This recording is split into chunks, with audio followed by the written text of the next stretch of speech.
your hosts, Rain Carnegie and Britt Loveson. Welcome to our second episode of POTG, Part of the Game podcast. Your hosts, Rain Carnegie. What up, Wagwan? Yours truly, Britt Loveson. Be love. Be love, baby. Be love. Rainbow and be love. That's what we're going with right now. Rainbow and be love. That's your nickname. Be love. Don't be hate, be love. I like it. I like it. There we rainbow, go. Though? You like the rainbow? Hey, listen, I love it, because at the end of a rainstorm is this beautiful rainbow, and at the end of a rainbow is a pot of gold, and I want that gold. Okay, all right. Simple. Fair enough. I'm going to embrace that name. And be love. Who doesn't like a lover? Right. I'm a lover, not a fighter anyways. Exactly. So we have a great show for you. We're going to be starting off talking about parents. And the don'ts. Not so much about the do's, maybe the don'ts. Do's and don'ts, but more don'ts, I think. More don'ts than the do's. We'll also be going in on COVID, how we're dealing with that in the hockey world. It's been a struggle. Like what, day 475 now, and they said it's only supposed to be about 2 weeks. And you know what? Our beards are looking pretty good. I thought we'd be more looking Castaway, but Tom Hanks style. Well, I'm kind of like Edward Scissorhands now. I've had to learn how to, figure it out. How many mirrors do you use when you're doing that lineup? Just my little girl. Daddy, you missed a spot. All right, sweetheart. Thanks for making me look good. The most honest opinion comes from the kids, right? My son's like, Daddy, what's going on there, bro? Time to shave. Time to, clean it up a little bit.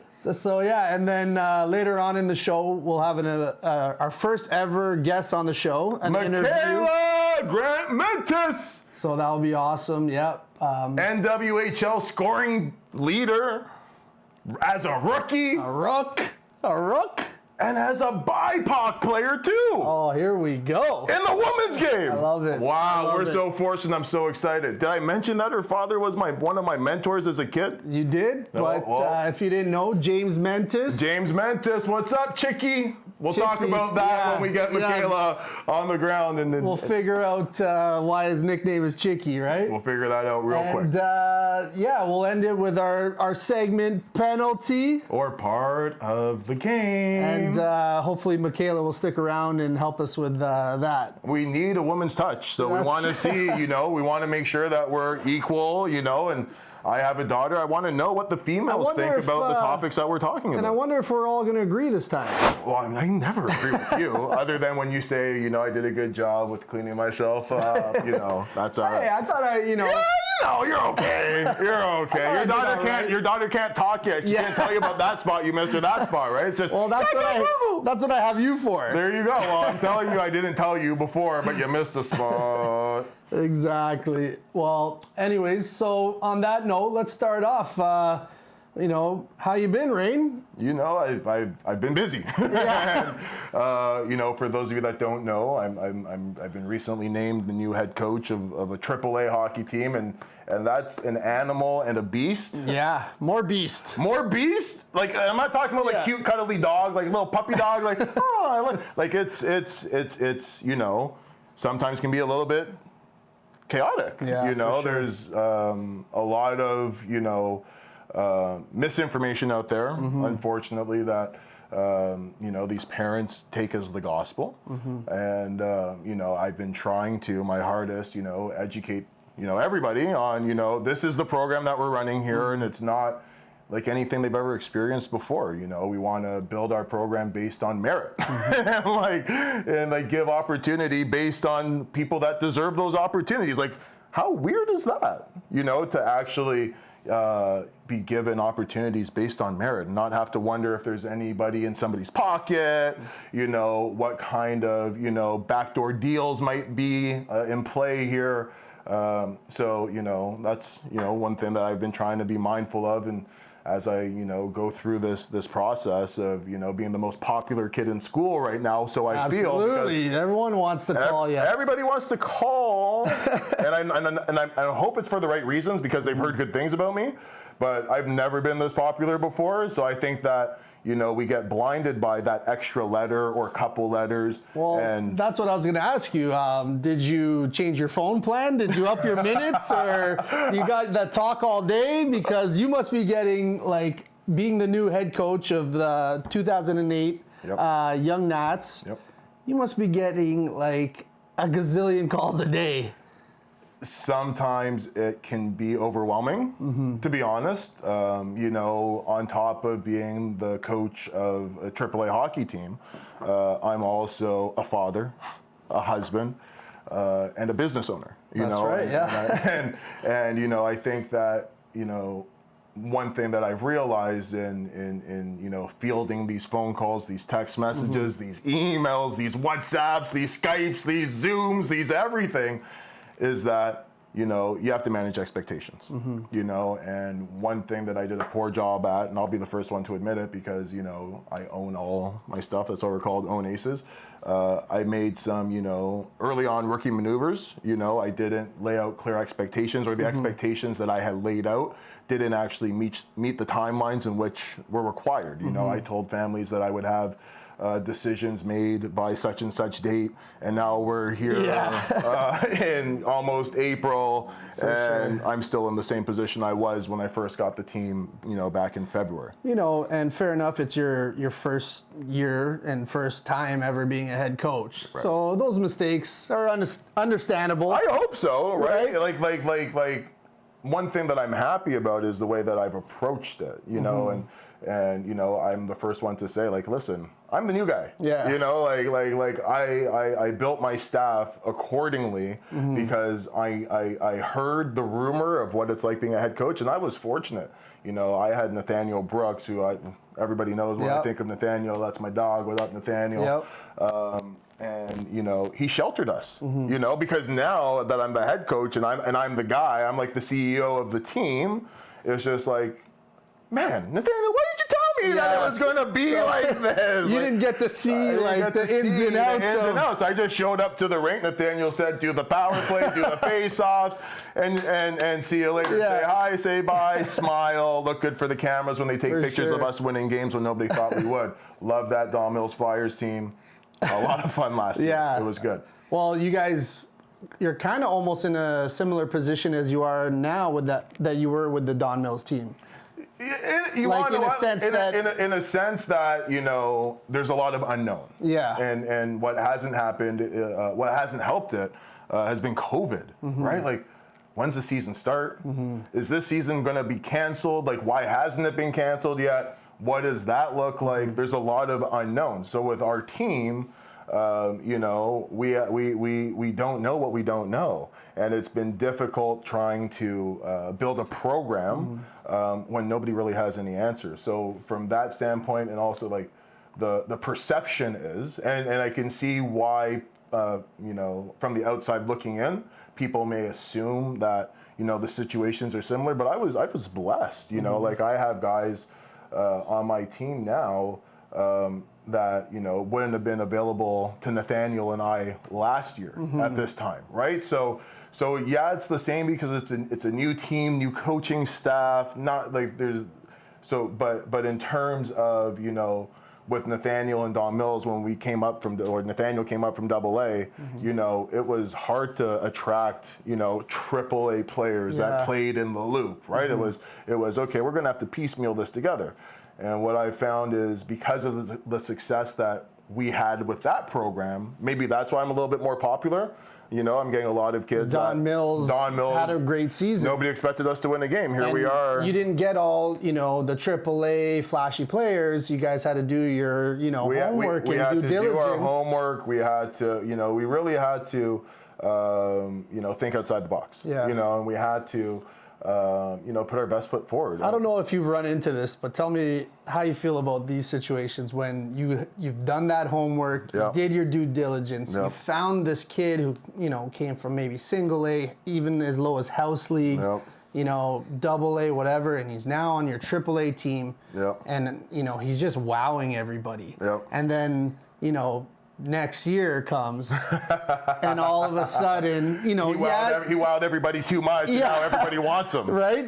Have you run into a situation like that, or? Yeah, that happened to me as a player. Sure. And it happens all the time, right? When everybody wants to be around, winners, or like, everybody wants to chase, that instant gratification. Like, which, I don't understand. So, like, I get that, when say a team that was ranked high the year before noticed you now, and you had an amazing season. You didn't come from, AAA. You came from found. single A. You were found. Yeah, you were found by a AAA coach who had to go find. Like, you would think that there would be some loyalty there. Maybe? Not even the loyalty, but like I don't understand sometimes why they choose a different program after they just had so much success in the program they had. Because that saying, the grass is greener. And to your point, one of the things that we as a coaching staff, we had some tough decisions to make, right? We had a team with the Flyers. Nobody expected to win a game. Half of our team, or close to it, like if it wasn't half, it was like one less than half, came from a AA program, right? So when we first started out in spring and summer, we didn't win any games. Tournaments, we were getting blown out. Everybody's just like, Tom Mills, that's exactly what we thought they were going to do. Scratch a win on the calendar. Scratch a win on the calendar, point night, like whatever you want. And then we started off the GTHL regular season 3-0. And, one of the teams that we beat to start off our season was the Mississauga Rebels, who, like, 2 weeks earlier in the Marlies, like, summer showcase, beat us 6-1. Yeah. Beat us 6-1 and showboating and all that stuff. And we talked about celebrations on our last episode. Exactly, That would have been a penalty then for sure. You don't like the celebrations now. Well, not when it happens to you, right? When you're doing the celebrations, it's a different story. But all of a sudden, celebrations are a penalty, here right? We go. Here we go. Okay, so. But we took that team and we started out 3-0. We were first place. We didn't win any spring games. And it was just something so special. And it started with the man at the top with Nathaniel, but it reverberated throughout the whole staff, through the players, through the parents. And it started with communication and honest communication. We didn't overpromise and underdeliver.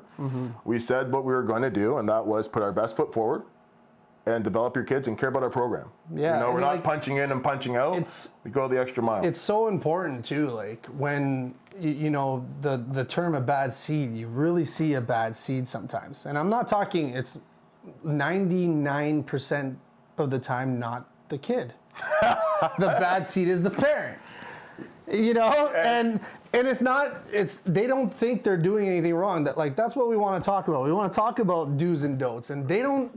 It's kind of like Peaky Blinders, right? Yep. The horse blinders and the tunnel vision. Yep. And it's not their fault. Everyone loves their kid. But so and we're just gonna be real here. Yeah. Like, we're both coaches at the AAA level. So we both have the same experiences, and I'm also a father with a son who's about to embark on his minor hockey career. And one of the things that is difficult is having a non-biased eye. Like I look at my son, and he's my carbon copy, I hope, but like he's miles. But can skate, right? He's got to have some skating. Yeah, he can skate better than me. Not like Ray Carnegie's scouting report, right? You know what's funny? That's why I get so excited, because he has better feet than me, so I think at that age. Louis, yep. Our assistant coach, one of my mentors, the coach we coach with, yep. He knows everybody. He's like a Rolodex, with players. And when I started getting into coaching with them, Tom and Louis, and I'm like, hey, Ray Carnegie, all my boys. I started bringing up all the guys. He's like, yeah, I know Rain. He knows everybody. Right. And I'm pretty sure he said something about your scouting report was like, it wasn't the best skater, right? Like he knows, like that's how detailed he is. And his memory is amazing. When I talk to people now, and this is what like the power of what you say and the effect that it can have. When I talk to people now, they say, Rain, you're not a bad skater.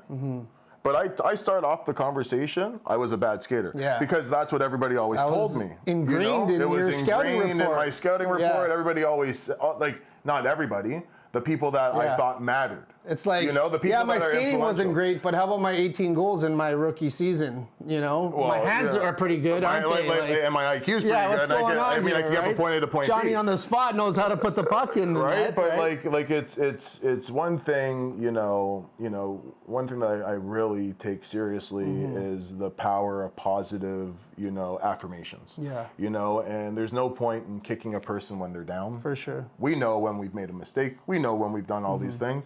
And I think that, sometimes that's missing in coaching, unfortunately. It's that positive reinforcement, that encouragement to make the kids, not feel like they have to crawl up in a shell and be, we're in athletics. Yeah. A locker room is a sacred place. And, kids will be kids sometimes. For sure. And if we pick on somebody or we lead that example, everybody tends to, at times, pile on, and we don't want that. So, for me, it's bigger than that. Well, yeah, so going back to what I was saying about, coaches doing their work and scouts and finding, those diamonds in the rough and turning them into players. And obviously the kid kind of had it in him, but the coaching staff brings it out and, the kid's amazing and everybody wants him. I think the do's and don'ts there for parents is, listen to your kid. Don't make those decisions for him.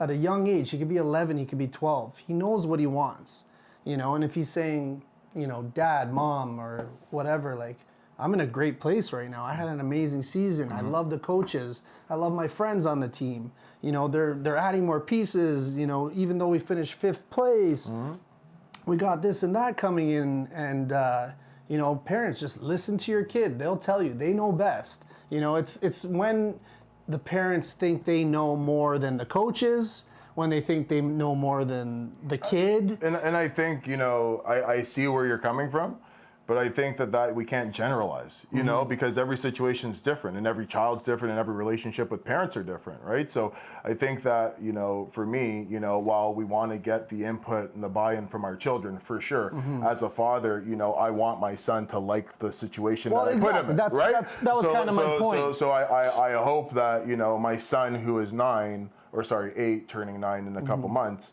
I don't think that he's old enough to understand all of the, There's definitely a certain age where where they're asked it, I think that as they get older, for sure. I'm not going to tell my 14-year-old, 15-year-old son in the last couple of years, hey, you're playing on this team. Yeah. I don't care if you want to play with sure. So there is that fine line for sure. But I think that it's all situational, and every situation is different. But I hear what you're saying. Like let's say that the situation is, you developed and everything is good. You treated the family well. You gave the kid the ice time. All the promises that you made in getting this kid on your team, you delivered. Yeah. And the kid had a hell of a year. And then all of a sudden, because of that hell of the year, because of all the promises that we've made and that we've, delivered on, now everybody else wants a piece of what we helped create, right? Well, and you know what? You're kind of right in a sense too, because the kids don't always know best. My early playing days. I went to the Don Mills Flyers because Ashley Riggs was playing for the Don Mills Flyers. Yeah. That's why I wanted to, you know what I mean? Well, that's what I did. So What's up, Ashley Riggs? I know, I know you're married with. I'm married, so it's all good. Well, But that's why I went to Don Mills. I was in House League. I played at Parkdale Flames House League. Yep. I think it was my novice year or minor Adam or whatever it was, and I had a crazy season. Yep. I was, for my age group, scoring, believe it or not, all right? Oh, no, listen, you got the only goal in the championship game. So I was actually being scouted, and, a don't, I would say, at that age. I think I was 10 or 11, and my mom, the sweetheart that she is, she would come up to me before, a select game or whatever, and she would be like, okay, I don't want to make you nervous, but don't look. Already I'm looking around. What do you mean don't look. So there's a coach here from, so-and-so and so-and-so and this all of and a sudden- that. and all of a sudden you're just... My heart is racing, Yeah. but, I forget what year it was. It might have been my minor Adam year. Yeah, that's definitely for me a don't as well. Yeah, that's a don't. Like, don't put that much pressure on your kid. For a first impression. Like Exactly. we want, as coaches, and I think you can agree with us, we want these athletes to be feeling good when they're on the ice with us, right? We don't want the tension. Because they want to be comfortable, loose. And if we're evaluating too, it's already a stressful environment,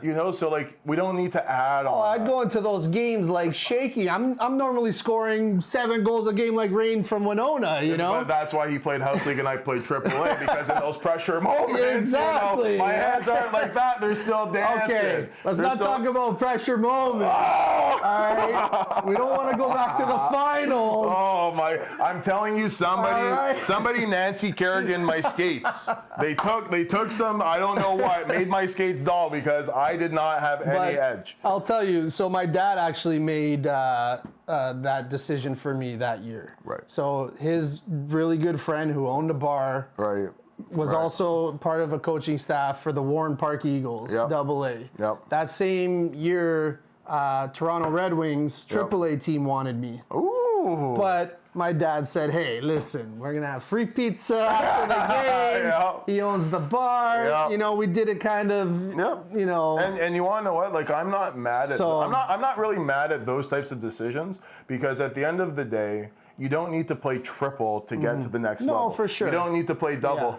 All you need is the opportunity, and if you're developing in the program and you're having fun, I truly believe that if you're in an environment in which you can't grow and flourish, even if it's the top of the food chain, development. If you can't develop there because you're not getting the right opportunities, exactly, then stay. Yeah, for sure. Right? So like all this rush to get to the next level, to get up, you want the right program. Yeah. You want the right program, and you don't need to be chasing letters. You don't need to be, chasing status. Lots of guys make it that never played AAA. Yeah. I played AAA my whole life, and I never made it. Yeah. You know what I mean? Tom Wilson played AA, and he made it. Wayne Simmons played AA, and he made it. And he's doing extremely well minus the injury, right? So, all these families get fixated because from the time they enter minor hockey, there's a guy that's not qualified that has them on the ice. Yeah. And he's telling them, and they're believing him, I can get you to the next level. I know so-and-so. I know this. I know that. And then they're just like, this is what you need to do. This is what you need to do. And oftentimes they're kids too.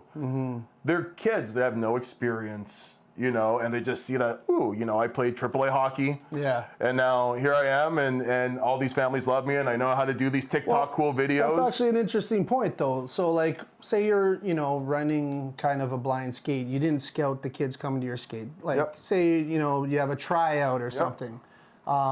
You get a phone call, and it's normally one of your first questions, if you're coaching a AAA team, is, oh, where'd you play last year?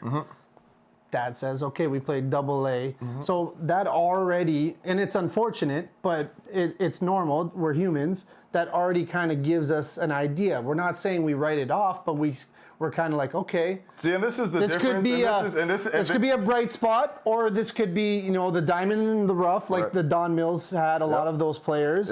Or this and it's because of that experience, maybe that's why I'm wired a little bit differently. Yeah. Right? Where I experienced, where a kid that wasn't in a AAA program or multiple kids that weren't in a AAA all came together and dusted off all these kids that have been in AAA. Well, same with us. So, like, Richmond Hill being kind of in this little pocket where we don't get a lot of the player pool. And when I was coaching Richmond Hill, we didn't get many guys. They'd have to come through like 5 different towns: Barrie, Markham, Whitby, Osh. And then finally, we had kids come to our tryout with like 5 papers, releases. Saying, okay, now I could try out for you. We're we have 15 minutes left. I also want to talk about that some more. Like, why can't families, if they live in Barrie and they want to play for Quinty, why do they have to go, we kind of touched on that last episode, and I didn't, the only thing I snapped off an answer last week on our episode, I said that, it might, and I'm not saying this is what it is, just my opinion, that it could have something to do with like money or who knows, right? And so that's kind of the thing.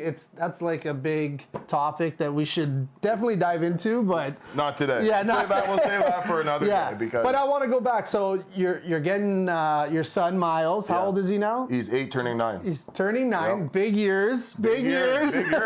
Like these are the glory years. Like he's just getting. Like I still remember vividly, you know, stepping onto the ice with the novice. What's now known as the Junior Canadians. You know, back then we were the North York Canadians. Yep. And I still I can look back at it right now as I sit beside you and be like, this is where my son's at. Like I can still remember those for sure. Those memories. You're still a kid. I'm still a kid. You're still a kid. You're a big kid. Teddy bear. Since Winona, you've been a big kid. Yes, I have, and I haven't you're still changed. A kid. But so let me ask you, like, you know, now that he's getting into it and stuff, I know he's just, you know, he's starting to develop and get all these new skills, shooting, skating, all that good stuff. But like, how much hockey is too much hockey? You know, so we want to like kind of dive into that a little bit. Like, how many times, you know, I'll tell you my first experience with hockey. My dad spent, you know, my mom and dad bought me all the equipment. We went to Toronto Hockey Repair. We grabbed an elbow pad over here off this shelf. We grabbed, you know, a glove over here. We bought the whole getup. Me and my brother, we House League at Parkdale Flames. We get there in the car. He pulls up, and I was so nervous. And I go, Dad, I'm feeling sick, man. I don't think I could play today. Right.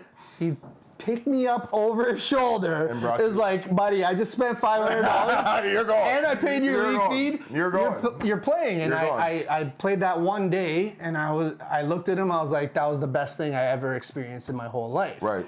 But, you know, as I got older, sometimes, you know, too much hockey was just too much. Like, I just want to hang out with my friends or just relax on a Friday instead of driving out to, you know, wherever, King City for, you know, an outdoor practice. Like, and I think Britain. How much hockey is too much? I think again, like, I hate to say this, but it's all, you know, subjective. You know, it's all to the individual. You know, like I understand. Like for me personally, you know, when I was playing, I always wanted to play, and I think that's where, you know, when you were talking about, you know, listening to your kid. Yes. You know, I think that in terms of the training and how much on ice development and off ice and all that stuff, I think that's when the kids, as they get older, should have more of a say in, you know, what their training regimen looks like. But for me, you know, I couldn't afford, even if I wanted to play do all the trainings. Like, my mom was a single parent, you know, we had 3 kids, myself and 2 sisters, and hockey's not cheap. Like, I know hockey's not cheap now that I'm running my own program. So, you know, it makes it extremely difficult for families that don't have, you know, the economic strength that some of the other families do to be able to do all these extra training sessions. So I had to, you know, play basketball in my community. You know, I had to play soccer, you know, baseball, all these, you know, not as expensive, you know, pastimes to help, you know, keep me off the streets and out of trouble. Ball in an outdoor net. Ball in an outdoor net, you know. Keep you busy. So, you know, for me, now that I've experienced everything that I experienced and I saw the success that I had, albeit, you know, junior hockey, whatever the case may be, you know, it's just like, I played basketball, soccer, hockey, baseball, all at a rep level, you know, Woodbridge Strikers, you know, rep soccer, Leaside rep baseball, city champions, what's up, Leaside, you know, and it allowed me, and all those skills that I was using in all of those different, you know, ventures helped make me a better hockey player. For sure. Well, before we wrap up parents, let me ask you a couple do's and don'ts, you know. If a parent is, you know, I know you're first year coach, so maybe you haven't, you know, dealt with this on, you know, a regular basis, but some do's and don'ts, like if a parent is, say, unhappy with his kids playing time or not getting enough power play time, you know, what advice can you give a parent to approach you and ask about, what's going on with his kid's ice time. If the parent is respectful, we can have that conversation whenever they want. If they feel, and this is where we have to take ownership, hence own aces, of how we feel and how we're going to react and what we feel in those moments, if it's going to be toxic, fire-breathing dragon, I have a 24-hour rule. Yeah. But I want it addressed within Great 48. rule, by the way. But I want it addressed and resolved within 48. So 24 if you're hot. If you're still hot after 24, I've had time to prepare myself for a possible hot parent, and we're going to address it head on because I don't want it to fester. Yeah. So my head coach, he has a good thing. He goes, my 24-hour rule, like it's pretty much a standard, right? Not only because parents are going to be heated, he goes, I get heated too. I'm fired up. So we don't need to have this conversation within 24 hours because we're going to say things we regret. Yes. So a 24-hour rule is definitely important. But so what's kind of a don't situation, like, they can't get it off their chest. They're so angry with the situation that they just don't ask, please. Don't ask what I thought of your son or daughter or them after the first skate. Like, we need to see more. Like, we can give you we can give you a highlight reel package, but like, don't ask for commitment. For me, there's such thing as practice players and game players. Yeah, definitely. To be looking for a commitment, that's one thing. To be expecting a commitment after a practice, when they haven't seen you play a game, that's a definite don't. Don't do that, And unless you're the best player on the ice and it's like night and day, you don't even have to worry. Yeah, and plus, being, a good coach and, skills trainer development, you'll address those questions. 100%. So just be calm. Like, I'm going to come have a conversation with you. If, I think your kid was amazing today, I'm going to tell you, and we're going to talk about the next steps there. If I think I need to see him again, again, I'm going to tell you. 100%. And if I think he doesn't fit the program, again, I'm going to have that conversation. I just had a conversation with one of the coaches on the 06, the head coach on the 06 Nats team, and your competition, actually. Yeah, come on. And, what's up, man, Andriachi? What's up? No, we're not giving you any shout-outs. We'll see you on the ice, hopefully. And he said, Wayne, I tell families that they fit into 3 pockets. Actually, it was Dylan Samoskowitz. Okay. From the 08 North York.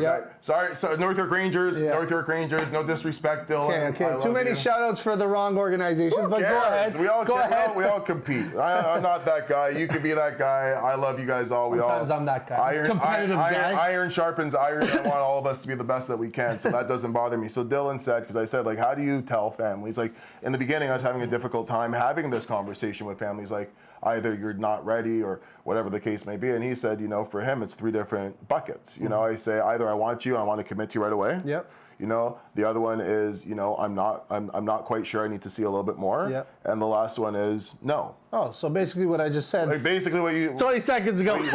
what you said. So Dylan, we see eye to eye. So now you can plug up. Oh, okay. I like that. I like that. No, that's good though. It just shows that we're all doing. And that's the reality, right? Because one thing, like, unfortunately, like, some of the families that I'm talking to right now are going to see this, and the truth of the matter is, I don't know, and I haven't been able to see them in games. So I want to, like, I don't want a practice player. I want a game player. Sure. And I realize, and what I've been saying to a lot of families is, I realize that my timeline might not be the timeline that matches what they're looking to do. And I run that risk of losing them to another program that sees the value that maybe I didn't see right away. And not to say that they all don't have value. It's just I'm looking for making sure that the value that I see, which is why, I'm inviting them out to my programming and stuff like that, is replicated on the ice in a game situation. Unfortunately, again, COVID. Yeah. Well, let's get to that. Let's wrap this up. So we kind of touched on some things.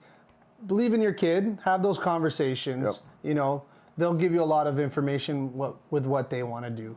But also have conversations with the coaching and yourself as parents. Your support system, like whatever you're trusted. There should be a big line of communication. There should be communication. Yeah, for sure. Like that's like it shouldn't just be.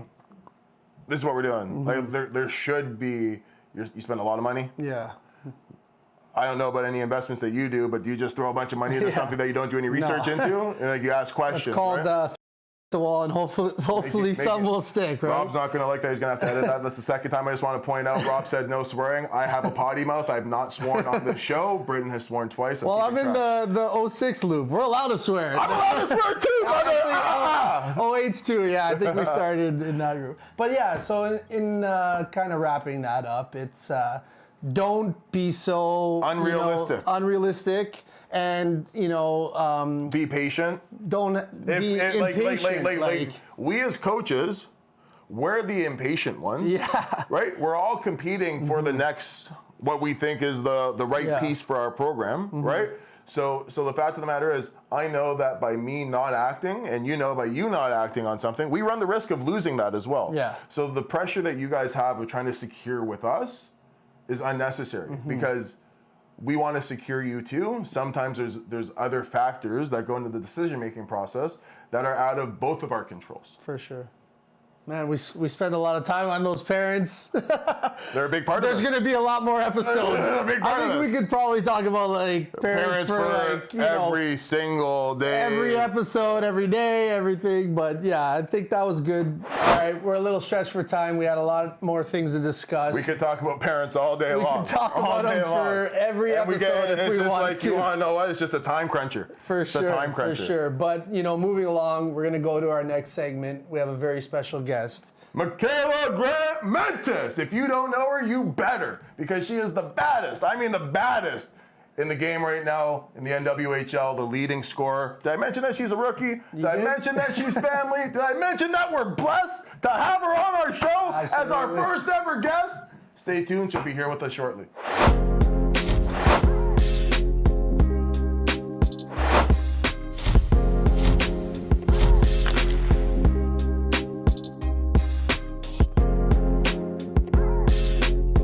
A special guest coming on. We do. A special guest coming on, and you want to know what? She's royalty to me, and she doesn't even know it. Mikyla Grant-Mentis, is the daughter of one of my, role models and mentors. And you want to know what? I'll say it, a savior. As growing up as an at-risk kid in the Jane and Finch community, a low socioeconomic, neighborhood, we needed strong leadership in the communities. And I was fortunate enough from a young age to find that in a gentleman by the name of James Mentis, who just happens to be Mikyla Grant-Mentis' father, otherwise known as Chicky. And we'll get into, I've always known him as Chicky, my sisters, my mom. He what he did to the Jane and Finch community and the program that he was able to build there, meant the world to me. And I'm so honored to have Mikyla Grant-Mentis join the show. For those of you that don't know who she is, you should. She is the baddest. I mean, if not the baddest, like she's up there in the baddest in the female game of hockey right now. Absolutely. And what leading our very own Toronto 6. Toronto 6, big ups Toronto 6 from the NWHL. And and a very own Canadian, like from Ontario, born and bred. We're very lucky to have her on the show. Very lucky to have this queen, on our show as our first inaugural guest, part of the game. No pressure. No pressure. But you are the first guest. Well, I'm expecting, just like she's tearing it up in the NWHL and just like she has throughout her whole career, I'm expecting her to hit it out of the park. Not hit it out of the park, maybe get a hat trick, maybe a Gordie Howe hat trick. A Gordie Howe would be nice. Gordie Howe would be pretty solid, you know what I mean? That's a good way to start the show off. Yeah, well, let's bring her in then. Mikyla Grant-Mentis, how are you? I'm good. How are you doing? I'm always well. We're doing good. We're doing good. And did you know that your dad's nickname was, Chicky? Yes, because anytime I say, oh yeah, my dad's name is James, no one has no idea who that person is. They only know him by Chicky. If you would have told me that you're the daughter of James, I'd be like, cool. But if you would have said Chicky, I'd be like, yo, your family, what's going on? I love you. Where's your dad at? Why? Do you know why they call him Chicky? I actually have no idea. I knew there's she was. This joke. He's like a chick magnet or something, but like I don't know. I don't know if it's true. Shout out, Pops. You want to know what? He chick magnet? He is pretty good looking. I'm not going to lie. Right. You know, and but you want to know what? I'm actually going to educate his daughter right now. The reason why your father has the nickname of Chicky is because as a kid he was a mama's boy. So everybody used to say that he was always off your grandma's hip and following her around, wham, wham, wham, like a little chicken. So out of that became Chicky. And he even said, you know, till the day, you know, God bless her soul, she was taken from this world that we have. He said he was always right by her side. So he wears that badge proud. Wow, I think he would have preferred the chick magnet, but thanks for letting us know. We keep it honest on this show. So speaking of your father's nickname, do you have any nicknames that you go by? Because we have been brainstorming some ideas as to we have a couple good ones for you. So do you have any before we let you know what we think should be if it's not out there in the universe right now? Yeah. So when I was playing like Timbits hockey with my twin brother, I was the youngest of three, so I would always get the hand-me-down stuff, obviously. So I was wearing a Jofa helmet, which you guys should know what a Jofa helmet looks like. Yeah. And literally from that day I put it on, my brother said I had a Buckey helmet. And from that day, like, Buckey has stuck with me. Like, I don't even know if, like, anybody in the hockey world even knows me as Mikyla, because it's literally Buckey. Like, that's it. No last name, nothing, just Buckey. That's so funny. That's a great story. And what a coincidence. Everybody knows you as Buckey, and everybody knows your father as Chicky. Yeah. I guess the apple doesn't fall far from the tree. Right, is that what that adage is, right? So you have a twin brother, and you also have another brother as well. Can you tell us, like, how did you get into the game of hockey? Like, you're from Ontario, you're a black woman. Black people don't typically play hockey, let alone a black female. How did you get into the game of hockey? Yeah, so I actually started out in dance, or like something like dance. I don't even know what it's called, but like that's what my mom and dad put me into, and I absolutely hated it. Like, I would show up every single day and just sit in the corner, like, would not participate at all. And then I would have to go and watch my brothers play hockey, and I'm like, why can't I do that? Like, that's so much more fun than like twirling around on mats and stuff. So finally, like, those might be fighting words to my daughter, who loves to dance, by the way, but continue. Exactly. There's different people, but then so then one day, like, when it was the last, like, the performance day, and like everyone had to perform their dance or whatever we were learning throughout the year, my dad's like, if you go out and dance and like perform this, you can play hockey. I was like, say less. I remember the whole thing. I went out there, I did my dance, and I'm like, okay, let's go get my skates. I'm ready to play. And now you're dancing on the ice. Exactly. From then, I just stuck with hockey all the way up. That's amazing. And can you just tell us, like what route did you take? Like, we know that, Toronto 6, big ups, you guys are going into the playoffs, and we'll touch upon that a little later in the show. But like, what steps did you take? Did you play boys hockey to a certain age group? Did you always play women's hockey? What did that transition look like? And then also touch upon, going in from a Canadian, going through minor hockey into the collegiate ranks, where you were a stud on. Tore it up. Like all-time leading point getter, all-time leading assists. Second in goals. I'm not going to like dog you out and say, why weren't you first? You probably wanted to distribute the wealth and pass it around. You're more of a sort of one of those. An assist is just as good as a goal. Sometimes right? even a point's a point. Hey, Mitch Marner, one of my favorite players right now, because he could just dish that puck, right? So can you just tell us, what was that journey like for you? From minor hockey on to maybe juniors and going into collegiate, where you starred at Merrimack University. Is it Merrimack University or Merrimack College? College. My apologies, Merrimack. University is like a Canadian thing. We say university here. Right. So can you tell us, like, when did you know that you were going to be doing, like, did you always know that you'd be doing what you're doing on the stage that you're doing it now? Like, what was that, trigger for you where you're just like, I'm really good and, like, let's get going? I would say it started after I transitioned into girls. So I played boys hockey all the way up with my twin brother. It was like a 2-for-1 deal. If he made the team, I made the team. If they wanted him, they had to take me as well, which normally, like, brought us down a couple of levels because I wasn't as good back then. And I'll say that for sure. My brother was definitely better than me. Which brother is that? Is that Marquise, or are we talking about? Okay. Shout out Marquise. So my twin. Okay. Yeah, cool. So most of the times, like, we wouldn't make the AAA teams because they didn't want the girl on the team. So, like, he would have to play AA, but he was good enough to play AAA. But that's brotherly love. Yeah, exactly. My parents weren't having to drive to 3 different hockey games in, like, one Saturday. Right. So I played there until whenever I got to hitting. I switched over mainly because, like, anytime anybody would, like, touch me, hit me, like, do anything wrong, my twin would literally just go crazy and, like, try to fight the people. So you played, like, with a pit bull on your line. Yes. So who is he? Is he the older twin or the younger twin? He's older. So by 1 minute. Just by 1 minute. So he's being the big older brother. He's protecting his little sister. Good for him, as he should. Exactly. As he should.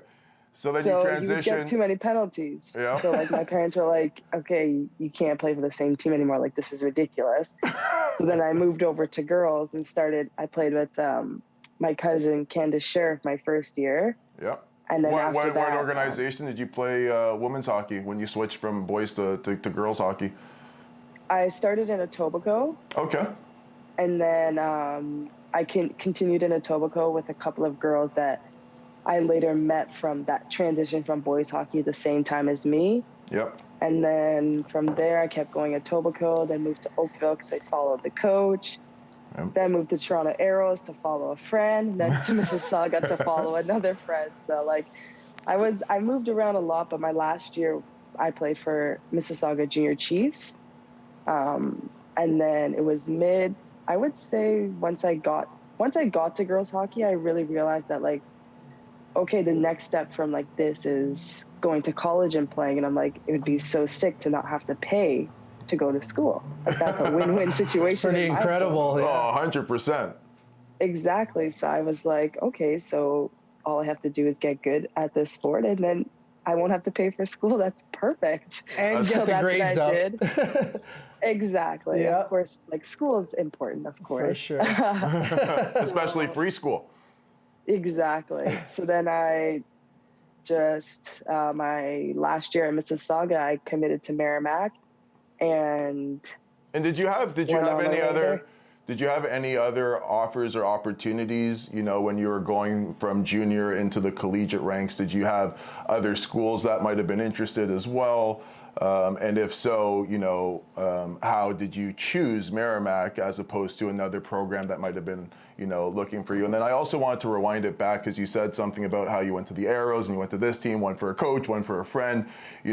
As we talk about minor hockey, right? That's what part of the game is we're trying to, educate, parents out there as to, some of the things that they should be looking for as they try to navigate this crazy world of hockey, as we both know, especially as minorities in this sport.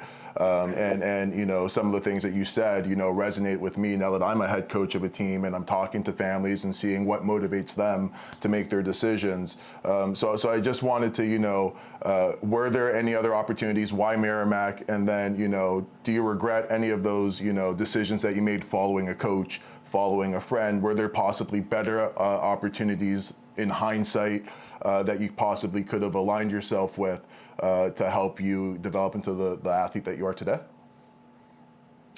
Yeah, so when I started looking for schools, Merrimack was kind of the only one that actually reached out to me after I reached out to them, which was totally fine. Like, I didn't need to go to no big name school. Like, I just wanted to go and play hockey somewhere where I knew I would play. Yep. And then there was some type of, like, tournament or something where, like, a whole bunch of girls played in, and, like, literally after that tournament, a whole bunch of schools started contacting me and stuff.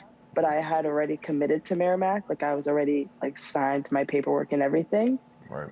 So then it just came to the decision of like, did I want to decommit and go somewhere else, or did I just want to stay there? Right. And the schools that were like basically talking to me, like I just wanted to play hockey. I didn't want to like go to like have to win a championship or something. Like it's obviously fun to win championships, but I also wanted to have fun. And I knew that like if I wouldn't play my freshman year, I probably wouldn't have fun. Right. Which is most freshmen that go into college don't even like step on the ice half the time. Right. So I knew like going to Merrimack, being a new program and everything, that I would play right away. And that's basically all I wanted to do. So I just decided to stay with my commitment and just go there. Like it didn't affect me in any way. And I don't think I have any regrets. Like I had the best time at Merrimack and like met the best people. So it was definitely a great decision on my part.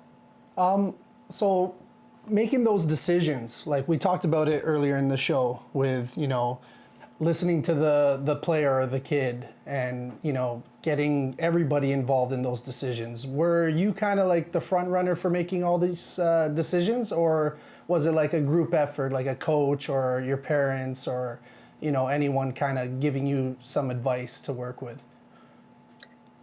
I think it's like I was probably the main person, but like my parents just wanted me to have fun. So like even when I was switching teams back in minor hockey, they just wanted me to have fun. So if I wanted to follow a coach to continue playing with him because I liked him, that's what they wanted me to do. So they supported me on that.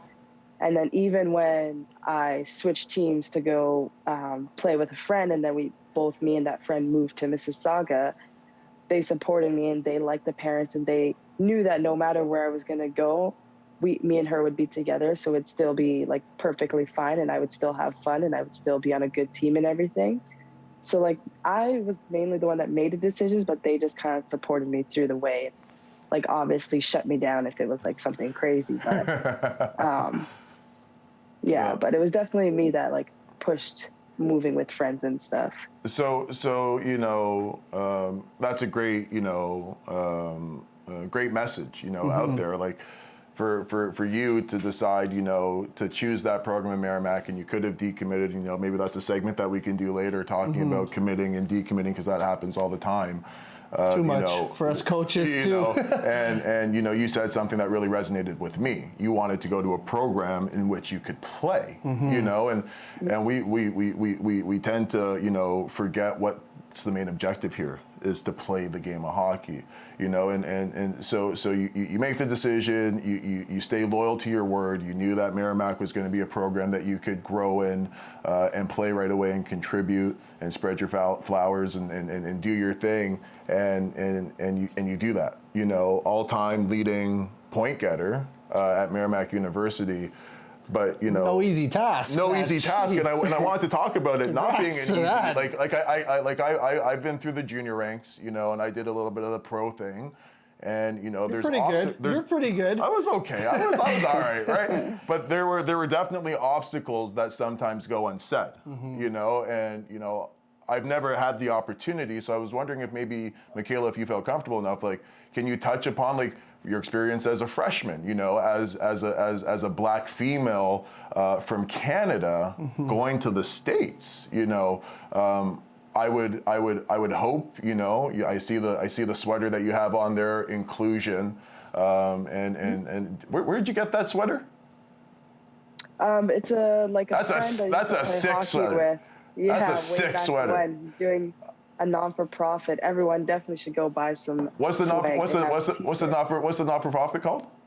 It's called the Inclusion Initiative, Inclusion Incentive or Initiative or something like that, right? I think I saw that. Yes, you can find Instagram, everything. What's your buddy's name?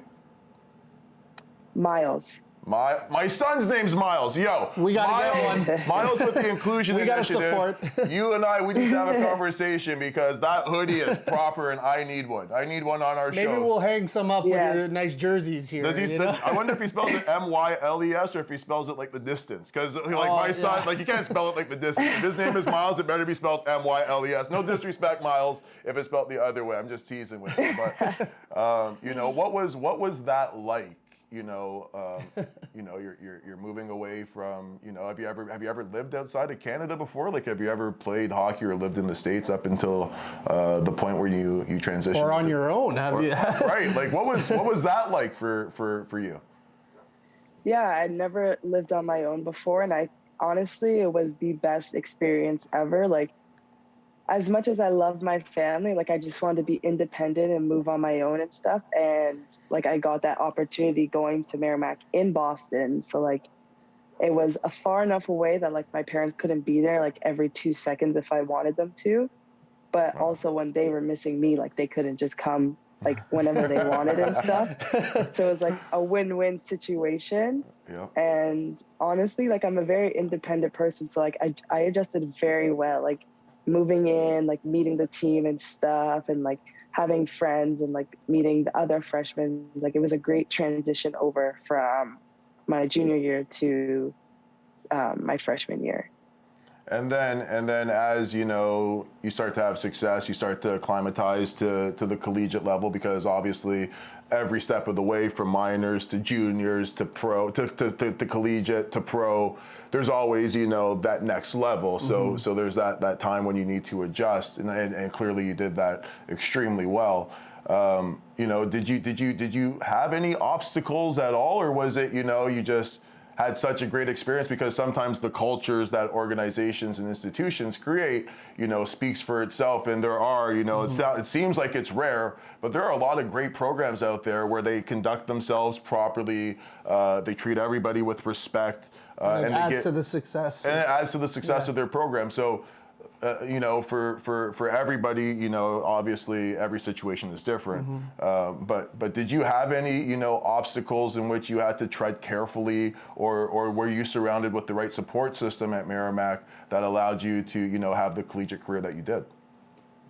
Yeah, honestly, Merrimack is a very small school. Everybody knows everyone, and just the community vibe that was like at the school was just amazing. Like, I would say half the school was like international students. So like either coming from Italy or like Spain for the soccer teams, or like Germany for the field hockey teams and stuff. Like, it was like half international, half people from Boston. So it was a very inclusive school and stuff. And like, everybody got along with everyone. There was like no hate towards like any race or anything, I would say, or that I experienced. Right. And even on the hockey team, like, there was already a player of color there. Yep. So like, me coming in was like so easy just to mingle with her and stuff, and then figure out that like, oh, like, this is perfect. There's no race, nothing going on here. Everyone's inclusive. Like, it was perfect. And it's funny that she says that, having that representation, and as this racial awakening I call is out there. One of the things that I keep on hearing in the BIPOC community, because I'm one of the ones that are saying it, is representation matters. And when you have representation, it allows you to feel safe. It allows you to feel like, okay, you can be here. You're not alone. You're not alone, and it's funny that you said that, your experience at Merrimack with another, athlete of color.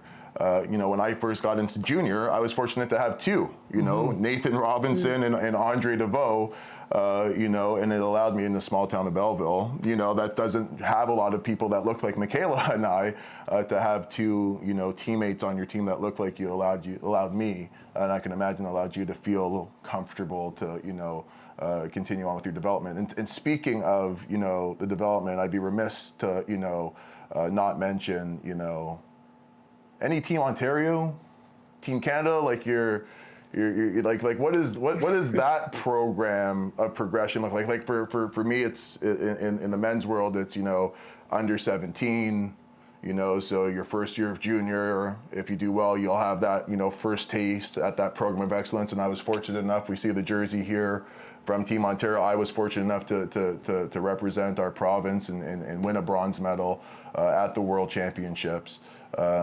But then I didn't get any of those next steps, that maybe I thought I maybe should have, possibly had an opportunity at.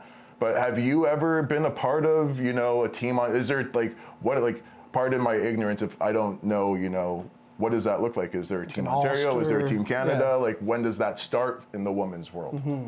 And were you ever a part of it? Yeah, so that starts at, I literally don't even know what year, but I just know it was after. Like, how old would you have been the first time you could? It would have been just before my last year at Mississauga, so probably like 16, I think. Okay, so probably the same, like under 17. Under 17, yeah. Okay. Would be the Team Ontario stuff, and fortunately, Ontario for women's actually has 2 teams. They have a red and a blue. Unfortunately, I didn't make either of those teams, and you can make it for 2 years in a row. So like as an underager or as an overager, but yeah, I didn't make those teams. I didn't even make the tryouts. So. Oh man. Well, I'm sorry. I'm sorry. Hold on a second. Did you say that the all-time point leader at Merrimack University and the current, co-leader in the NWHL in points didn't get an invitation to tryouts for any of those teams for Team Ontario, and there were 2 of them? Yeah. Any of you coaches listening to this, you should be ashamed of yourselves. That's a penalty. We don't even have to debate that. That's a huge. Okay, so okay. You missed the boat on that one, coaches. So from there, okay. Damn. So under 17, okay. Then you go to Merrimack, right? I presume. Yes. So then is there an under 18 as well, and under 19, and then what does that look like? Yeah, so then it's under 18 for like Team Canada. I think it's like World Juniors or like, I don't even know what it's called. But there's under 18, under 19, under 22, and then past that it's the Olympic team. Yeah. And I didn't get invited to those either. And what do you mean that you don't get invited? Well, here's the thing too, like you are where you are now in the NWHL, and you're having an amazing year. You're very successful thus far in your early career. You seem like you're a polite, well put together young woman. You've been an amazing first guest on our show. But how did you kind of deal with that? Like a lot of people, I could see kind of, packing up the bag, folding it up, saying, I didn't make these teams like that. Well, I would imagine that it was also, it was probably compounded by the fact that women don't get paid to make a living. So like when you get, I don't want to speak for you, Mikyla, but, to Britton's question, how did you deal with it? Deal with that to continue to have the career that you've had, to persevere, to be in the position that you're in right now? Absolutely. How were you able to do that? Yeah, I honestly have no idea. I think I just put it behind me every year. It kind of just got to the point where it's oh, tryouts are coming out. I probably won't make it, so I'll just continue on working for Merrimack and stuff. Yes, it sucks, but it's not the all and be all. You can do way more even if you don't make those teams. And it's people that made those teams way back when are not even playing hockey now. So I'd rather have not made those teams and play hockey now than played on those teams and not be playing hockey. So you're telling me that there are female athletes that played under 17 Team Ontario, under 18 Team Canada, under 19, under under 22 that don't play hockey anymore? That is correct. Wow, that is. Yeah.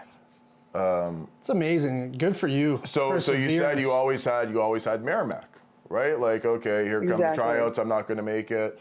I'm just going to keep working hard for Merrimack.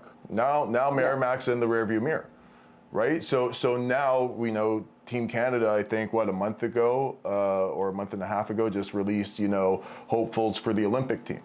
And again, I noticed, that you were nowhere to be found. Here is the leading point getter in the NWHL as a rookie. Did I mention that you're a rookie? This is your first year, correct? Full season, right? Yes, it was. And didn't you play at the end of your collegiate career a couple games with the Buffalo Buttes, I think it was, and you averaged in, I think, 2 or 3 games, I think you averaged 1.5 per game or something like that as a double underage or whatever it is. No big deal. What are they missing? So why aren't you at least, okay, it's one thing, Team Canada, we're the baddest team in the world. Hockey's our our thing that keeps the world go round, you know? So it's going to be difficult to make those teams, right? And we don't want to, you know, take anything away from those ladies that are doing their thing and representing us, right? Yeah. That's not at all what we're doing. But I just, why aren't you, or why haven't you been invited out to any of these things? Did you tell somebody to go, you know, go suck it up? Did you like what? Like I just don't understand. Like, you seem like a beautiful woman inside and out. You know, I know your family extremely well. Your father is an idol in the Jane and Finch community for what he did to you know, protect us and to build future leaders. You know, like I just like, so I know the family DNA, and I'm just having a really difficult time understanding why you haven't even been given that opportunity to at least showcase yourself on that stage, to see if you got that opportunity to play at the highest level. And it's drawing a comparison, I hate to say it, but to my grandfather. Like, are you the female version of Herb Carnegie? Like you've done everything that you can do. You know, you're a gracious woman, you give back to your community, and you haven't been given that next step. Do you feel like there might be something more to it than just, you know, they're just sticking with their ladies that they've always used? Like, do you think that there's anything that might be to it? Wait, can I just turn my light on quickly? Because Yeah. I just realized I didn't turn it on, and now it's getting dark outside. No problem. Sorry. We'll edit this part. Don't use the sunlight as your light. So, you know, do you think that there's, you know, something more to it than, you know, what meets the eye? I mean, there definitely has to be something. Like, I don't know, maybe my dad did something wrong. Like, what more could you do to get the opportunity to at least try out? Like, we talk about representation. You know, I have a young black daughter. You know, and you know, I'm trying to get her to play hockey, but she's more into dancing. She likes That's dance. why I said you might have to duke it out with her, right? It might translate to hockey. It might translate to hockey like after, Buckey. but we started her off in hockey, and then she's like, I don't want to play hockey. I want to do the twirly. So she started off in dance, and then she's like, I don't like this. I want to play hockey. So yeah, I think I'm up shit. I'm up with no Different paddle. path. Sorry, Rob. He doesn't like, our producer doesn't like when I sometimes, well, that's my first one. Britain's 2, I'm at 1. So anyways, you know, representation matters, right? So when females or anybody, you know, based on merit, doesn't get those opportunities, what hope does the next, you know, when they're saying, look at Mikyla, look at everything she's accomplished, and she didn't get the, so what chance do I have? I don't have the resume that she has. Look at my grandfather, you know, look at everything that he accomplished. And it's just like, well, if Herb didn't do it, if Mikyla didn't do it, Hockey Canada, what's going on? What's going on in Hockey Canada? We need you guys, when it's based on merit, we need everybody to come together and give equal opportunity to at least see if we fail. You're not even giving us that opportunity. You're just saying that we're striking out. Like, That's what I was relating it to Brett Hall. So we were saying we hope maybe when you're at Merrimack that you got your dual citizenship. Are you part American right now? Team USA, are you out there? Canada didn't want Brett Hall, and he went and played for the States, and look what happened there, right? And didn't he win a gold medal with Team that USA? Year. Yeah, something happened. So maybe if Team Canada does it, you know, and I love Team Canada. Yeah, you know, one of my childhood friends, Anthony Stewart, won a gold medal and a silver medal over there. Yeah. World Juniors, and you know, a lot of the guys that I grew up playing hockey with, like, we love Team Canada. Yeah. Team Canada, you need to love Mikyla Grant-Mentis. That's right.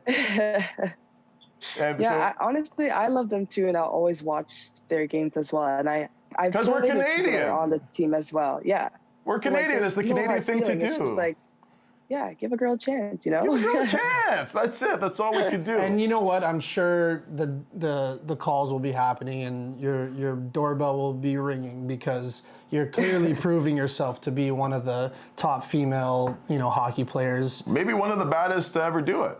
You know, you keep on, you know.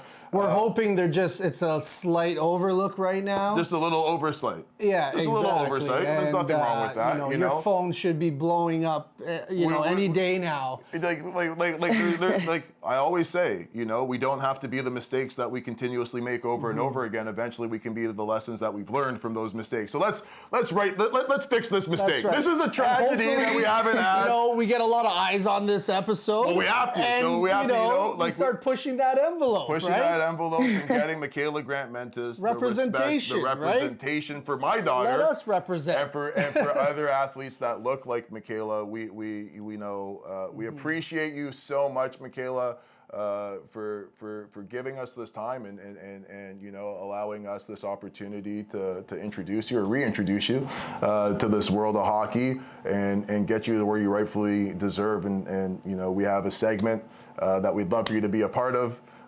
Called Penalty or Part of the Game. And so before we get to that though, I just want to bring up, so you guys are back, the NWHL, you guys are back playing, I think March 26th. Is it this Friday? The Friday, is that 26th or 27th? I think it's the 26th. And we'll check the calendar for you. Yeah. You just know it's Friday. As long as you know what day it is today. Exactly. Today. What day is it today? Tuesday, Wednesday. What day is it today? Monday Tuesday. today. So. Today's Monday. So as long as you know today's Monday and you're playing on Friday, you're good. Exactly. But just talk about a little bit about that, like how excited you are to be back. And I think it's you guys are going straight into the semifinals, if I remember correctly. Yeah, so it's just a one game. You win, you move on to the finals. You lose, you're out. And honestly, we're all pretty excited, especially because we did so well in the bubble that we had, and we're on top now. So we just want to continue on and finish what we started, basically. But with this 2-month gap in between, it's definitely going to be hard to get back into it so quickly. But we're definitely up for the challenge. And how do you feel? You ready to carry on the momentum that you had before the hiatus? Oh, 100%. I'm so ready to go. I literally was in the car today, I just need to win. We just need to win. That's it. I love the spirit. And then where can we watch it? I'm sure a lot of our audience doesn't really know where we could tune into a NWHL game. Yeah, so it's on. These two games are actually on NBC Sports, so it is an American channel. Okay, Yeah. we'll find it. We'll find it. Yeah, exactly. You can pay for it. Yeah. But it's also on Twitch, a live streaming thing on the internet. So you can also watch it there if you're in Canada and don't have those channels. Twitch. So this episode probably will air after that game's already said and done. Maybe even, I don't know, the finals, once you guys win that. But let's do a little prediction. And then once we see the episode, we could kind of see who was kind of close. I'll go first. I'm calling a 2-1 victory for the Toronto Six over Boston Pride.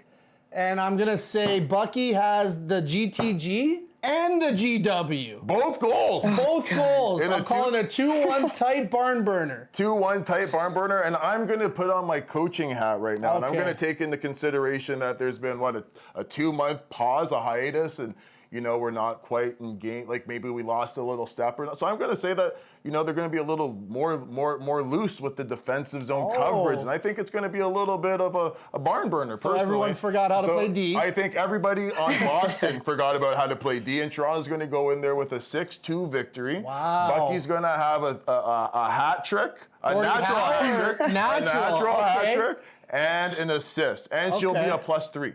That is my prediction. Do you want to make a prediction, or is that kind of faux pas?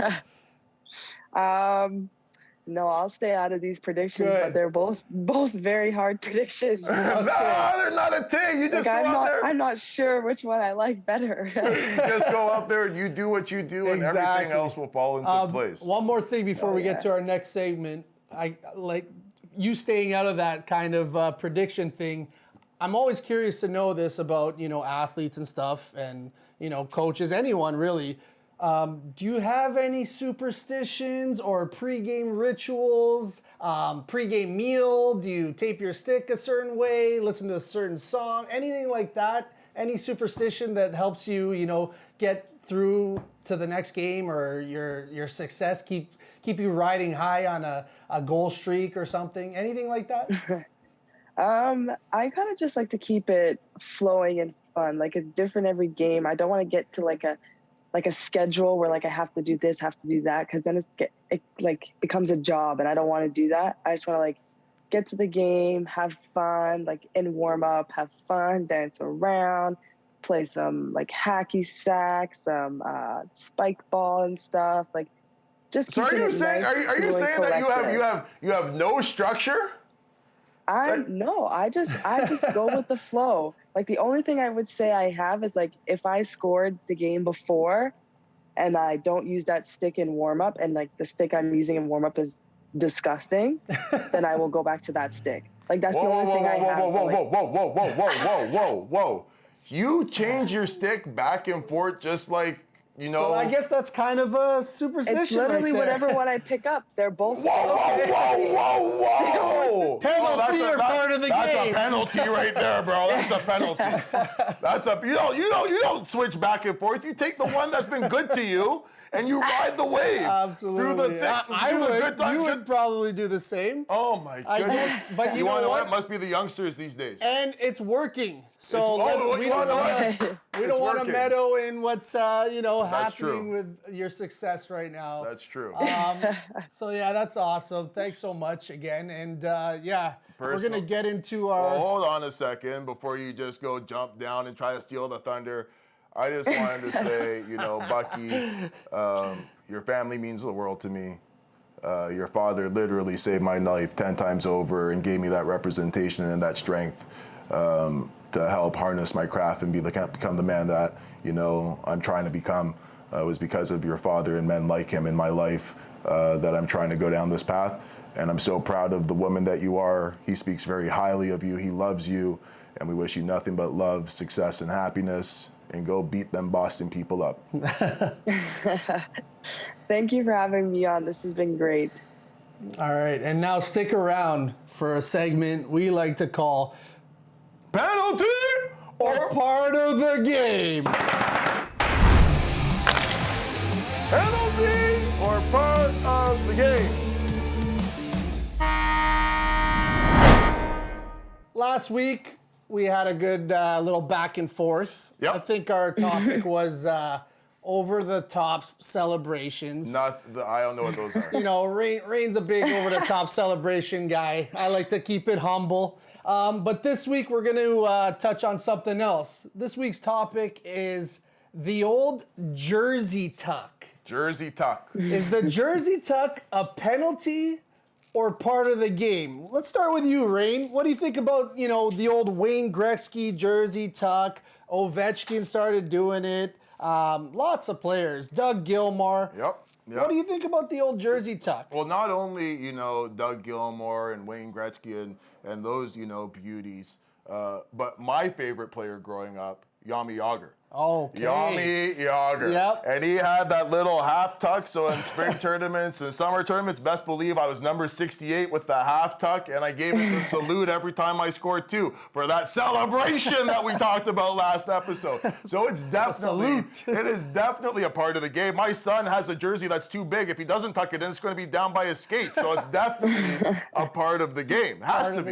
to be. I agree. I think, it's definitely part of the game. It kind of gives them their identity, It's like, so who was it who had like kind of the dark visor? I think Ovechkin played with a darker visor. Well, that's like a football I'm just saying, it's kind of their identity, and it feels comfortable. But is their identity supposed to be like that in the game of hockey, right? Because hockey is so, militant at times and so cookie cutter at times, and I think that's what we're trying to, change. We're trying to make it more, diverse and more. But I also think, the players who were doing it, Jagr, Gretzky, Doug Gilmour, guys we looked up to growing up. Jagr with the mullet too? My God. I know my first shift after seeing them play, I was going out there. I had my jersey Well, of course, tucked. when you see them dangling everybody and you I just thought see it a was going little to make cape me that's play flying better. out one Who side. knows, right?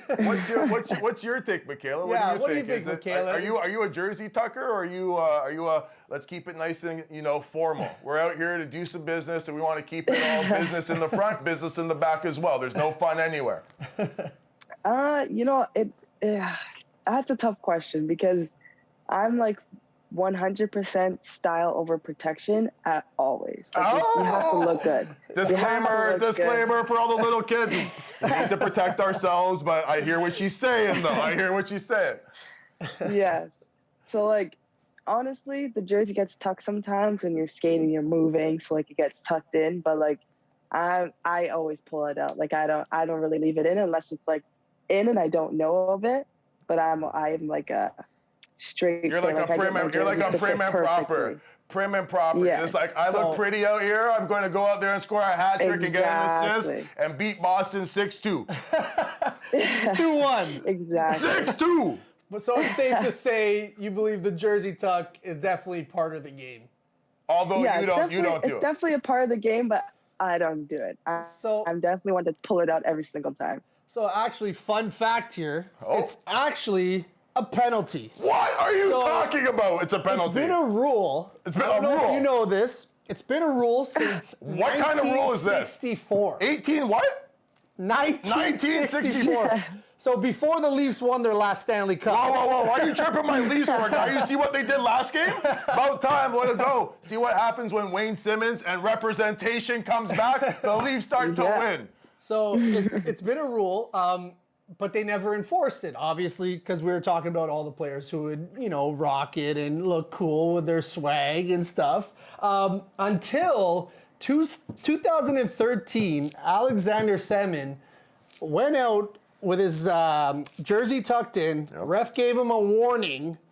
What kind of ref is giving a warning for a jersey tuck? And then he went out again, jersey tucked, penalty. What are you talking about? He was the first guy to get a penalty. They're a little bit more lenient on it afterwards. Well, I would hope so. And then now they kind of clarified the rule that if you start your shift with the jersey untucked, you're good. But if it happens to get tucked in during your shift, it won't be a penalty. So on top of us asking these refs to be like on top of every single call. Watch the game, not like my jersey, the game, buddy. Make sure that they're not offside. There's not, now you say make sure there's no referee.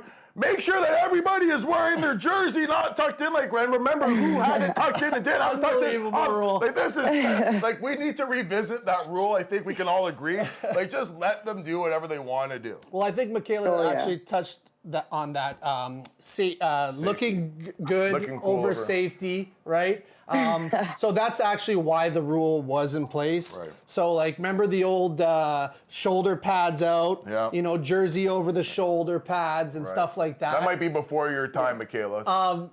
No, I do that now. Like, it's against the rules. It's against the rules. Don't put that out there yet. Talk about after you win the championship so you don't have the refs watching this and being like, hey, 13, roll down that sleeve. Why number? They tell me all the time. Why number 13? Before we keep continue, I apologize. Why number 13? You know what? Lucky number. Is that possibly why you haven't made Team Canada? Because you're number 13? Honestly, maybe, but no. My favorite hockey player was Matt Sundin growing up. So nice shout out. Chose 13 going to school. Yeah, great leader. Great leader. Nothing bad to say about Mats, man. Except, why did he leave us and go to Vancouver for? And we didn't even get any draft pick compensation, nothing. See, we could have done a sign and trade thing or something. Like, why can't you just leave us like that? I love you, Mats. Left him. Right. I think it was kind of, we didn't want to trade him because he was one of the greatest captains in Leafs history. Right. And I think it was kind of like, we're not going to do you like that. We're not going to trade you midseason. And they kind of let him go, right? Or something. And I forget how it went. I just remembered that. I think they're giving him the respect that I think Matt Sundin deserves. Right. Yeah. Right. Before we go, the game against Boston, the Toronto Leafs, NHL team, the Maple Leafs have had their time with Boston, the Bruins. So, why are you even talking about that for? Like, why would you even bring up that type of what I call juju? She's not superstitious. But I am. I'm like, what are you like? I am. What I'm getting at is let's, like Rain said earlier, let's kick Boston's butt. and Definitely. move on to the finals, and then make our amazing Toronto city of Toronto proud of the Toronto Six. We already are proud. We already are proud of you guys, but we can be more proud with the championship. So just go about your business, do what you need to do, and bring us back the ship. If you want us to plan the parade too, Yeah, we can start. we can start the route. Start the route. Yeah, not a problem at all. I'm good at logistics. I think. How did I get here? I don't remember. Yeah. But Mikyla, I love you, my sister. Thank you so much. Thank you for coming on. You've been an amazing first guest. Amazing, and I'm so excited for what's to come for you, and anything that we can do, that I can do to help you along the way. Please don't hesitate. So you could catch Mikyla at where can we find you, Mikyla? Like tell our people. Instagram and what are your handles? Yes, my Instagram. I'm gonna look because I like having Buckey as a name. And Mikyla, like I don't know which one I ever put down for things. So like I never know. I'm assuming it's Buckey. Mikyla half the time. It is. It's it's Buckey_13. Buckey. But then it comes 13. up as Mikyla Grant-Mentis as the name. So we can find you. It's very confusing. Anything else you want the world to know about Mikyla Grant-Mentis that we haven't touched upon tonight? No, I don't know. I think my whole life is out there pretty much, so I don't know. How does that make you feel? Honestly, I don't mind it. Like, I'm not really a social media person to begin with, so even if, like, people do follow me, like, I don't really go on it very much, so you won't see much activity from my side. Unless the Toronto Six says I have to, then I'll put something out there. Well, when you win the championship, I better see that populated, that Instagram page. And when Team Canada gets with it and gets you out there to represent what you can do, I expect to see a nice Team Canada post with Hopefully your picture. it's a matter of time. It's just a matter of time. Definitely. Right. The time is now. It's coming. Don't give up. Keep pushing. Keep striving. And we love you. So keep doing your thing. Yes. Alrighty, thank you. It's been awesome, guys. Thank you very much for your time. No Mikyla Grant-Mentis. Can you believe that beautiful, eloquent woman, hasn't had the opportunity? Canada, what's going on? Ontario. Honestly, I was shocked. I didn't really know that until you brought that up, and I was like, I was shocked too, and I brought it up. What's going on? And it is what it is. And people why? make mistakes. Why? Well, you want to know what? Who cares? Yeah. We can fix it. Yeah. Why ask why when you know? Well, just like Isn't that what Nate Dogg says? Is that what Nate Dogg says? Why ask why when you know, right? That was a good Nate Dogg voice. You kind of hit that baritone. Right? But here's the thing. It is what it is. Mistakes happen. Let's move forward. We don't need to go back in the past. Forget asking why. I've been talking about this, silently, loudly. I have a big voice. Yeah. And it's okay to make mistakes. I'm not a person that holds a grudge.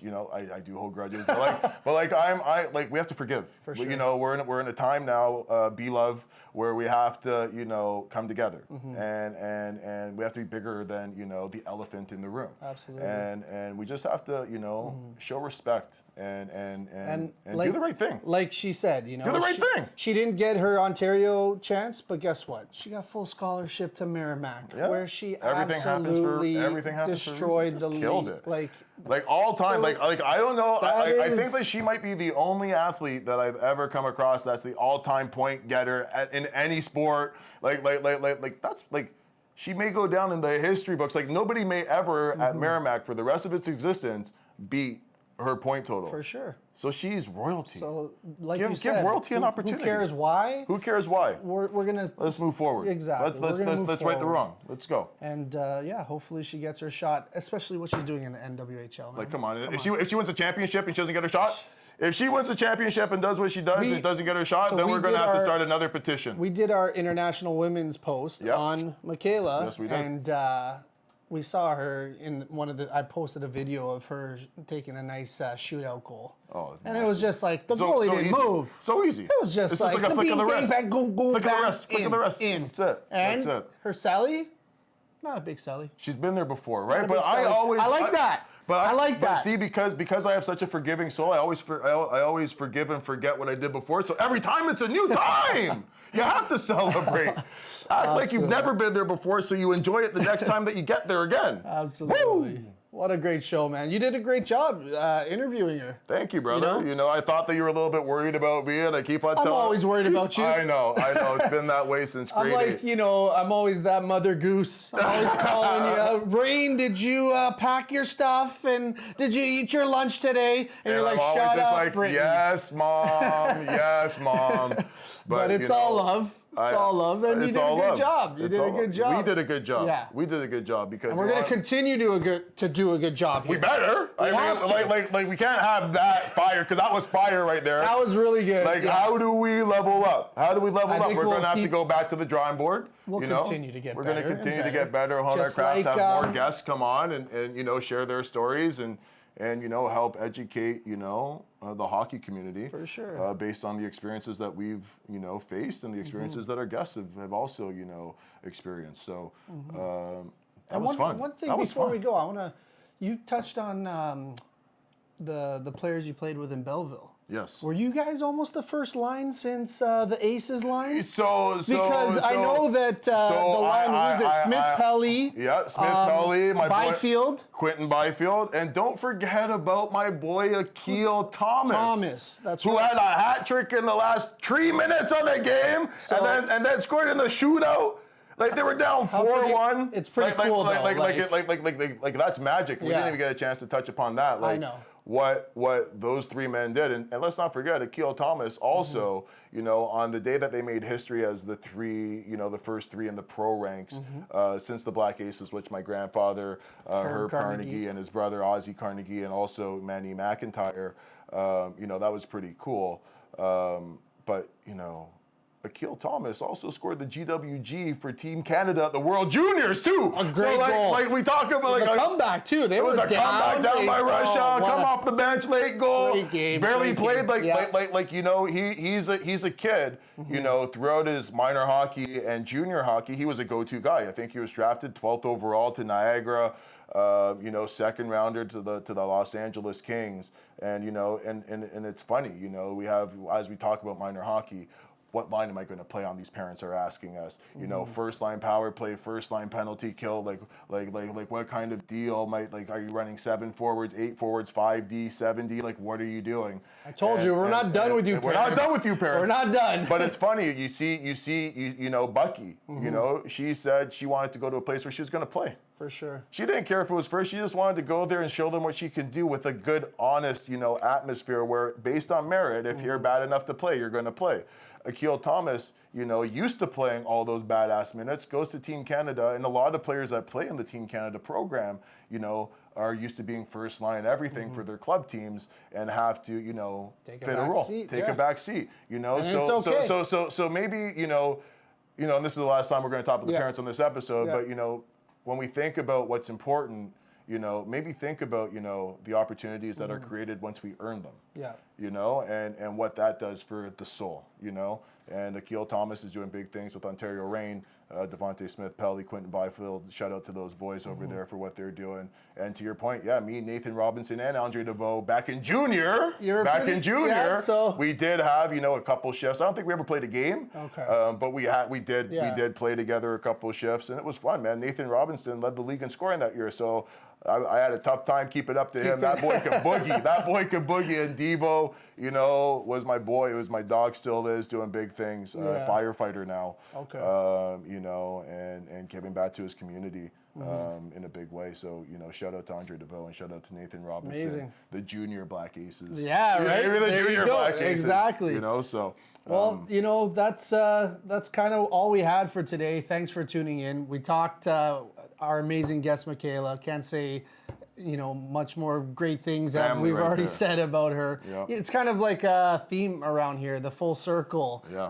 Her dad being your mentor and, the episode 1 where we're talking about us playing hockey together. Yeah. Listen, little whippersnappers, except for I was little, you were a man. Because that's what minor hockey is supposed to be about. That's what the hockey community is supposed to be about. It's supposed to be about family. It's supposed to be about development. It's supposed to be about having fun. For sure. Having fun. And that's what we're here to do as well. Yes, we are. We're gonna loosen up as these episodes go on. I'm always loose, bro. I'm always loose. You're a little, running a little flush right now. Sometimes too loose isn't great though. Then the wheels start to fall off a little bit. All right, buddy? Pretty straight right now, though. Pretty straight. You're very straight. You did a great job today. Thanks for tuning in, guys. Follow us, like, subscribe.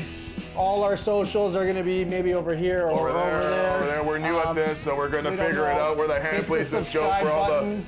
Down below, I think. Down below, up top, to the side. Find it. We're part of the game. Rain Carnegie, Rainbow Carnegie. Rainbow! Drop bows on them. Drop bows. Be love. Britain loves sin. No hate over here, just love. And next week we're going to be talking about letters on jerseys. Woo! Leadership character. Roles, and how this guy and I feel about it. Captain out. Have a good night. Thanks, guys. Tune in next time. Assistant.